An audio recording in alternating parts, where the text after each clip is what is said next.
the life and well-being of animals. There are many animal rights activists throughout the world trying desperately to end suffering, not just enough people willing to listen. If the world could pull together and protect the rights of animals, we would be able to reserve many species that will otherwise be extinct in years to come. There are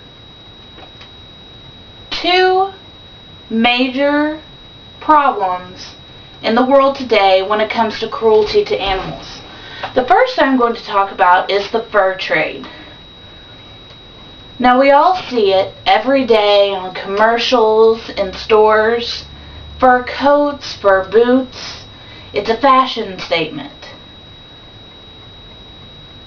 How can cruelty be a fashion statement? Animal fashion, however, is everywhere.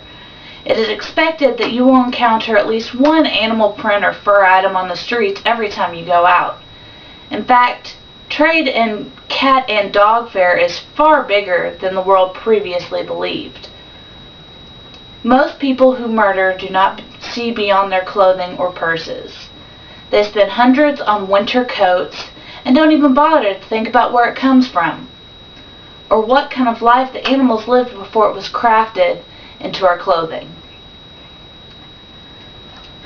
Cats and dogs are used for fur products every day.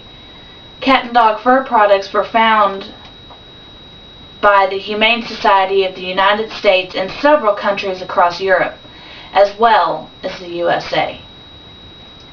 And according to the Humane Society of the United States, fur auction house employees said that some of their customers come from the U.S., though most are from Great Britain, Germany, Italy, and Spain.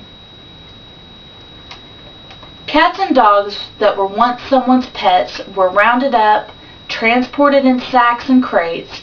Some are held in dingy, dark, unheated buildings during the bitter winter of northern China, often without food or water. Estimates that about half a million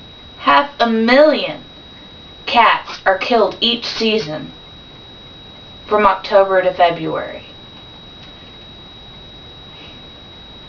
Here's some fun statistics for you. To make one fur coat, you must kill at least 55 wild mink, 35 ranched mink, 40 sables, 11 lynx, 18 red foxes, 11 silver foxes, 100 chinchillas, 36 Rex rabbits, 9 beavers, 30 muskrats, 15 bobcats, 25 skunks, 14 otters, 125 ermines, 30 possums, 100 squirrels, or 27 raccoons. The killing of these domestic and wild animals is always torturous and cruel, never quick and painless. No federal humane slaughter law protects animals in fur factory farms, and killing methods are gruesome.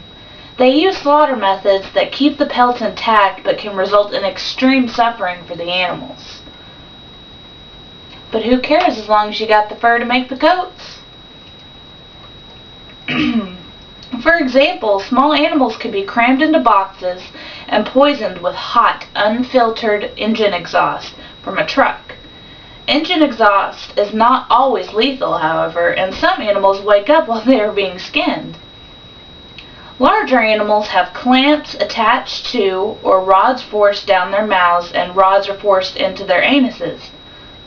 They are painfully electrocuted. other animals are poisoned, which suffocates them with cetirizine, which suffocates them by paralyzing their muscles with painful, rigid cramps.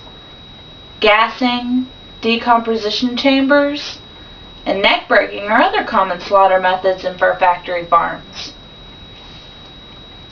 When undercover investigators made their way into Chinese fur farms recently, they found many animals were still alive and struggling desperately when workers flipped them into their backs or hang them up by their legs or tails to skin them.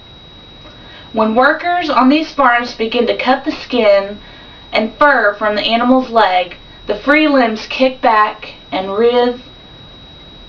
Workers stomp on the necks and heads of animals who struggle too hard to allow a clean cut.